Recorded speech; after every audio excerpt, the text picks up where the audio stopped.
Hello everyone. आज हमारा topic है कंपाउंड इंटरेस्ट। कंपाउंड इंटरेस्ट पढ़ने के लिए बच्चों को जो प्रॉब्लम होती है वो basically half yearly and quarterly के क्वेश्चन सॉल्व करने में होती है, राइट।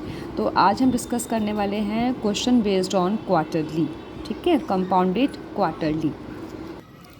क्वार्टरली का मीनिंग हम जानते हैं कि फोर्थ पार्ट होता है, राइट। जैसे कि हमने सीखा था कि अगर जैसे कोई सर्कल है, सर्कल का हाफ पार्ट तो हम इस तरीके से लाइन ड्रॉ करके हाफ कर देते हैं, ठीक है। एंड अगर हमें इसका क्वार्टर करना होता है तो हम एक और लाइन ड्रॉ कर कर इसको ऐसे 4 पार्ट्स में डिवाइड कर सकते हैं, ठीक है। तो इसके एक पार्ट को बोलते हैं क्वार्टर पार्ट, ठीक है।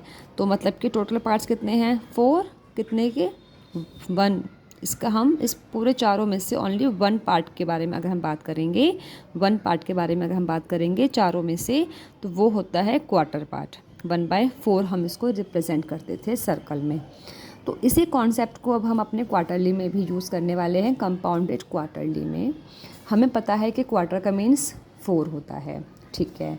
एंड हमें पता है कि जब हम क्वेश्चन करते हैं कंपाउंड इंटरेस्ट के, वहाँ पर हमने पढ़ा था कि रेट का मतलब होता है पर एनम, है ना। और इस एनम में हमने जाना था कि इस एनम का मतलब होता है ईयर। तो बेसिकली कंपाउंड इंटरेस्ट के क्वेश्चन तो ईयर से रिलेट करते हैं। यहाँ पर क्वार्टर है तो हमें पता है कि 1 ईयर का मीनिंग 12 मंथ्स होते हैं, ठीक है। और अगर मैं इस 12 मंथ्स का क्वार्टर निकालना चाहूँगी तो मैं 12 को 4 से डिवाइड करूँगी, तो मुझे कितना मिल जाएगा? 3 मंथ्स। चेक कर लीजिए, fourth part of a year he quarter होगा, ठीक है, क्वार्टर ऑफ द ईयर होगा। Fourth part of the year means quarter of the year, ठीक है, क्वार्टर ऑफ ईयर। अगर मैं हाफ ऑफ द ईयर बोलूँगी तो 12/6 कर दोगे, भाई 12 का हाफ कर दोगे तो 12 का हाफ क्या होता है? 6 ना। तो 12/2 कर दोगे, सॉरी 12/2 कर दो। उसका आप हाफ करने के लिए 12/2 कर दोगे। और अगर मैं क्वार्टर बोलती हूँ तो 12/4 कर दूँगी, ठीक है। तो 12/4 से हमें मिलेगा 3। तो 3 मंथ्स का एक क्वार्टर होता है। Is it clear to all of you? Now let us do a question. Look at here, find the amount. आपको अमाउंट कैलकुलेट करना है ऑफ ₹15,625। तो ये आपको क्या है? प्रिंसिपल है। टाइमिंग कितनी है? 9 मंथ्स। जैसे कि मैंने आपको बताया कि क्वार्टर क्या होता है? Fourth part of the year होता है। एंड 12 का मैं अगर फोर्थ पार्ट निकालती हूँ तो वो 3 मंथ्स होते हैं, है ना। यहाँ पर क्या है? 9 मंथ्स। इसका मतलब यहाँ पे कितने क्वार्टर हो गए? अगर आप चेक करेंगे 3 मंथ्स भी हैं, फिर एक और 3 मंथ्स, फिर एक और 3 मंथ्स, तो 3 + 3 6 + 3 9, तब बनाए ना 9। इट मीन्स कि इसके अंदर 3 क्वार्टर्स हैं। बात समझ में आ रही है? And this is 16% per annum. ये एनम है, मतलब कि एक साल में 16% इंटरेस्ट लगता है एक साल में। तो हर 3 महीने में कितना इंटरेस्ट लगेगा, मतलब कि हर क्वार्टर में कितना इंटरेस्ट लगेगा। अगर एक साल में 16% है तो हर 3 महीने में कितना लगेगा, मतलब कि हर एक चौथाई भाग में, हर एक क्वार्टर पार्ट में कितना लगेगा। तो आप क्वार्टर पार्ट का निकाल देंगे, इसका कितना लगेगा? 4% लगेगा हर एक क्वार्टर पार्ट में, ठीक है। मतलब कि हर 3 महीने में 4% ही का ही इंटरेस्ट लगता है, ठीक है। ऐसे करते करते 3 से 6 महीने, 6 से 9 महीने और 9 से 12 महीने, पूरा साल का 16% है, ठीक है। लेकिन अगर मैं बात करती हूँ ओनली क्वार्टर की, तो क्वार्टर मतलब क्या होता है? 4 से आप इसको डिवाइड कर देंगे तो आपको 4% पर क्वार्टर मिल जाएगा। When the interest is compounded quarterly हमें कैलकुलेट करना। तो इसीलिए मैंने ये दोनों चीज़ें, टाइमिंग और रेट, आपको समझाया था कि क्वार्टर में कैसे आप कर सकते हैं, ठीक है। ये कॉन्सेप्ट आपको आई होप कि क्लियर हुआ होगा। Now let us do the question.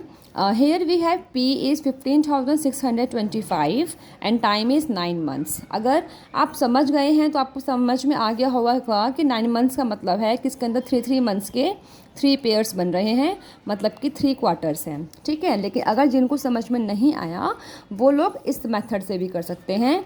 9/12 करेंगे। क्यों करा मैंने 9/12? क्योंकि 9 मंथ्स था, इसको पहले मैंने ईयर में कन्वर्ट करा है।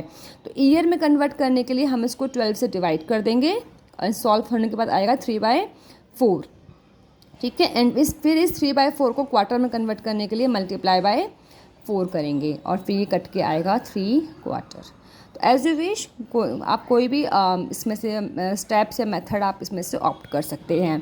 तो रेट कितना है 16% पर एनम, एक साल का रेट 16% है, तो चौथाई भाग का कितना होगा, फोर्थ पार्ट का कितना होगा। तो फोर्थ पार्ट के लिए हम इसको 4 से डिवाइड कर देंगे एंड सॉल्व करने के बाद अपने को मिलेगा 4% पर क्वार्टर मिलेगा। अब तो ये पर एनम था ना 16%, तो पर क्वार्टर का कितना हो गया 4%।